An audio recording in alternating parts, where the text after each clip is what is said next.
Tenho o prazer de receber em nossos estúdios o desembargador Arquilau de Castro Melo, corregedor-geral do Tribunal de Justiça do Estado do Acre. Desembargador, esteve recentemente em Cruzeiro do Sul, realizando o extenso trabalho de correição, ouvindo a população, inclusive as demandas da população em Cruzeiro do Sul, com relação ao trabalho do Judiciário, das 5 varas já existentes no Juruá, em Cruzeiro do Sul, notadamente. E nos fala sobre isso e também do seu livro. Me permita aqui, desembargador, deixa eu mostrar aqui de cara, Lígia, Euclides da Cunha, Expedição ao Acre, o livro do desembargador Arquilau de Castro Melo, que retrata de forma minuciosa esta expedição ao Alto Purus do escritor Euclides da Cunha. A obra também retrata aí os extratos do diário de viagem produzido por Euclides da Cunha, além do relatório oficial da Comissão Mista Brasileira Peruana de Reconhecimento do Alto Purus. O desembargador também vai nos falar sobre a justiça, sobre este momento de reforma em códigos, no Código de Processo Civil, Código de Processo Penal, sobre as demandas do judiciário brasileiro, as reclamações dos internautas. Desembargador, a justiça ainda é muito lenta, por que ela não é mais célere? O desembargador já está vivendo isso há tanto tempo, nos responde também. Desembargador, muito boa noite. Um prazer, Alain. Tudo bem? Contigo. Satisfação imensa. Lá em Cruzeiro do Sul, como é que está a visão da sociedade, da população sobre as varas, sobre o andamento judiciário? A sociedade é sempre insatisfeita com a justiça, né? Isso é de um processo, em todo o Brasil, na verdade. Nós carregamos esse estigma de que não trabalhamos o suficiente, mas a responsabilidade não é só nossa. A legislação é muito ruim, não é boa a legislação, e nós que aplicamos essa legislação, que estamos presos a esse sistema, temos que caminhar com ele, né? E sob pena da gente anular os processos, etc. Tal. E então nós sofremos muito, né? Por mais que a justiça seja ágil, ainda não é ao ponto. Nós hoje vivemos no mundo da tecnologia, da informação rápida, imediata. O jovem, o homem de hoje quer coisa rápida. E essa justiça não vai responder isso. É informação em tempo real. É, lógico. Então, cada dia a comunicação está mais rápida entre as pessoas, etc. E a justiça vai ser sempre um pouco demorada. Vai sempre ser chamada de lenta mesmo. Eu já não tenho expectativa de que nós teremos uma justiça boa e rápida. O senhor não tem essa expectativa? Não, nós vamos melhorar, mas sempre correndo atrás, julgando com uma certa demora. Os procedimentos são ainda muito pesados em termos da gente dar uma decisão. As pessoas, o povo sempre diz o seguinte: só falta o juiz assinar. Imagina que só falta o juiz, ele é rápido, ele pode fazer isso bem rápido. Mas às vezes não é assim, a gente tem que cumprir formalidades, etapas. Um processo é um rito, faz isso, faz aquilo, faz isso, faz aquilo, faz isso, faz aquilo. Se acontecer isso, você faz aquilo, etc. É um manual do juiz, é um processo demorado que só. E essa... Enfim, para aquilo que o povo enxerga como justiça. E essa digitalização dos processos que está em andamento no estado do Acre, como é que está esse processo? Vai melhorar. Até o final do ano nós seremos o primeiro estado brasileiro com tudo 100% digitalizado. Estamos trabalhando aqui em Rio Branco, estamos finalizando, já temos mais de 70% dos nossos processos já estão digitalizados. Estamos trabalhando em várias frentes. Cruzeiro do Sul, Chapuri, Sena Madureira e Rio Branco. Ao final do ano nós vamos fechar o primeiro estado brasileiro sem papel, né? Precisamos que outras instituições, como a Defensoria, o Ministério Público também, nos acompanhem nesse processo. E os advogados. O Ministério Público está bem adiantado. Também, o Ministério Público a Defensoria que está caminhando ainda devagar. A Defensoria está bem atrás. E os próprios advogados autônomos também. O senhor sabia que tem advogado que reclama que não sabe ainda manusear, desembargador, esses processos digitais? Nós temos muitas reclamações de advogados, mas é porque eles não aprendem como manusear isso, como você falou. O sistema, então, ele às vezes não tem nem internet, nem computador. Então esse advogado precisa mudar também, né? Ele precisa mudar. Eu conversei recentemente com a nossa diretora de jornalismo, Dulcinea Azevedo, que formou-se em Direito, hoje é advogada, com a OAB e tudo. E ela me dizia: Alain, tive que fazer um curso para aprender a mexer nos processos, nos processos digitais, mas tem colegas que demoram a pegar o tranco. Agora, vai facilitar a vida do cidadão como nunca. Sem dúvida. O sujeito de casa, ele vai mandar uma petição para o juiz, ele vai ver o despacho do juiz, vai imprimir dentro de casa. As custas, ele pode recolher pela internet. Falando que ele não precisa mais ir ao banco para recolher aquelas taxas, etc. Imprime e paga pela internet. O cidadão vê o seu processo físico, é só ele imprimir. lá estarão, apesar de ter tudo digitalizado, tudo permite a impressão, né? Olha só. De forma que ele tem, o próprio cidadão pode acessar o seu processo e ver os despachos que são dados, os encaminhamentos que são dados.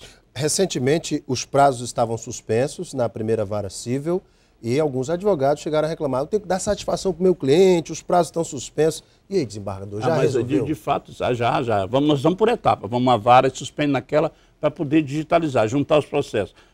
Tem processos imensos, grandes, gordos, né? Aquilo tudo tem que ser digitalizado, passar para o processo, sair do meio físico para o digital. E aquelas peças são como fotocopiadas, vamos dizer assim. Escaneadas para dentro do processo. Então, demora um pouquinho, tem que fazer toda uma checagem, né? Assinar as peças, etc. Enfim. Isso é importante. Mas a primeira vara já saiu desse processo. O Tribunal de Justiça tem um pessoal adequado para fazer isso ou são os próprios servidores, desembargador? O tribunal, ele contrata uma empresa, chama Softplan, de Santa Catarina, que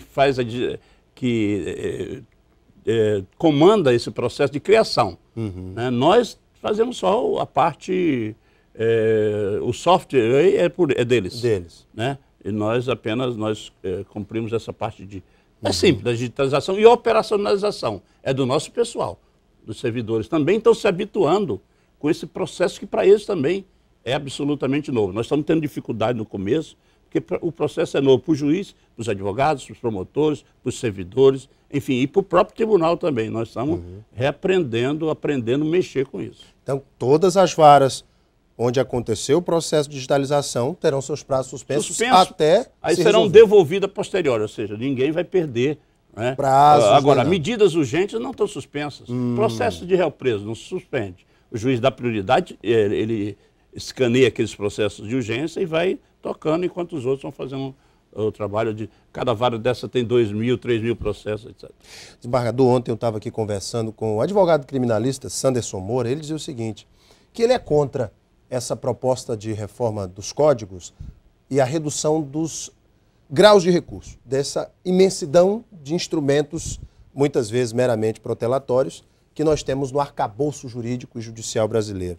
A pergunta é, o senhor é a favor da redução dos graus de recurso? Ah, sempre. Sim, com certeza. É preciso que a gente limite isso.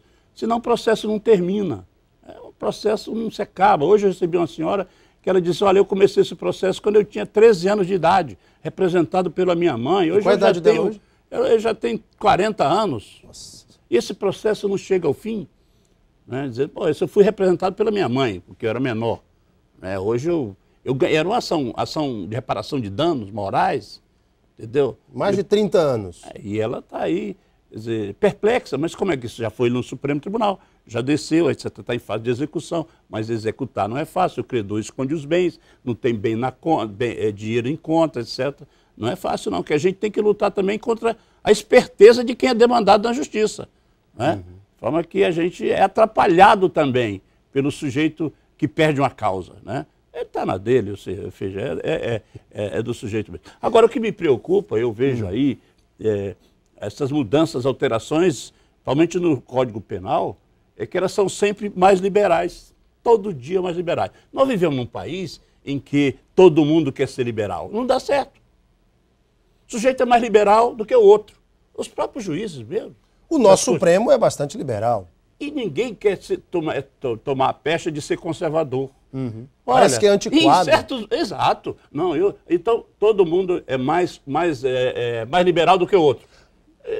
Gente, os países civilizados, o maior nível de civilização que o nosso, aos partidos conservadores, enfim. A Suprema Corte Americana é bem conservadora. Sim, tem dividido lá agora o processo de aprovação do plano da Previdência lá, foi uma discussão tremenda entre conservadores e liberais, ou seja, mas há uma divisão, né?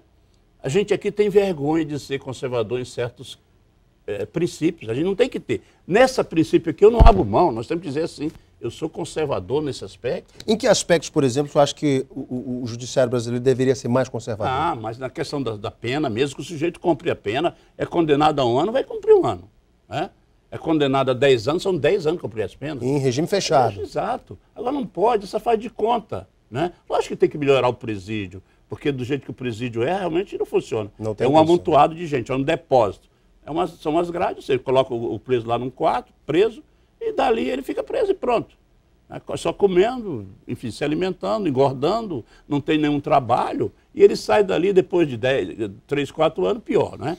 Outra coisa que eu acho que também o senhor deve concordar, desembargador, essa situação que existe na justiça brasileira, a existência de centenas de milhares de ações repetidas, e um juiz pode julgar de um jeito, no caso de uma pessoa, um juiz julga do outro, no caso de outra ação, a possibilidade de, no novo Código de Processo Civil, todas essas ações serem agrupadas numa só. Mas um processo já está acontecendo. O que precisa melhorar na gente é a questão do processo mesmo. O processo, ele mata a ação, as ações são infindáveis, tem 1000 maneiras do sujeito retardar o cumprimento de uma ação, seja de uma decisão judicial na área penal, seja na área civil. Quer dizer, essas ações repetitivas, às vezes o juiz cria uma expectativa, quando chega lá em cima, ela é derrubada. Eu sempre fui assim, olha, vamos seguir a jurisprudência dos tribunais superiores, porque senão nós criamos uma expectativa, a parte acha que vai ganhar, levou aqui, mas chega ali adiante, perdeu. Desembargador, julgamento do mensalão, julgamento técnico ou político? O Supremo julga político, técnico político. O Supremo é a coisa superior, então ela faz aquele balanço, né? Vai ouvir o clamor das ruas? Também, eu acho que sim. É importante. Mas vai ter, lógico que vai... São ministros, são de qualidade, etc. Mas vai temperar isso, um julgamento técnico-político. Sem dúvida. Onde o cidadão pode adquirir ou pode ler o livro Euclides da Cunha, Expedição ao Acre? Olha, esse livro é financiado pela Lei de Incentivo à Cultura do Estado, né? Então, a proposta que nós oferecemos e que foi aceita é de que esse livro fosse encaminhado às bibliotecas. Nós encaminhamos a todas as bibliotecas do Estado, mais de um exemplar, não só das escolas municipais, públicas e municipais, e também para as universidades, etc, enfim. Na biblioteca pública eu posso... Tem, exato. Rapidamente encontrar o livro. Com certeza, com certeza. Não vai ser... Nós gostaríamos de ter feito pela editora, que a gente pudesse a tiragem, vender. Tiragem. 400 exemplares. 400 exemplares. 400 exemplares. É muito bom. Entendeu? Muito bom. Mas aí a gente conta a história do Euclides, da saga dele, né? E eu estou me preparando para escrever um livro sobre o filho do Euclides, Solon Cunha. Foi encontrado o túmulo dele recentemente? Na verdade, ele foi assassinado. Ele veio ser delegado de polícia aqui em Feijó, né? E aí ele foi assassinado. Foi em Tarauacá, foi para Tarauacá, que nessa época era 1920, ainda não havia unificação do Estado, e Tarauacá, Feijó era subordinado a Tarauacá, como vila, né? E aí ele foi como delegado numa missão, prendeu um seringueiro lá e eles duelaram, né? E morreram os dois. Nossa.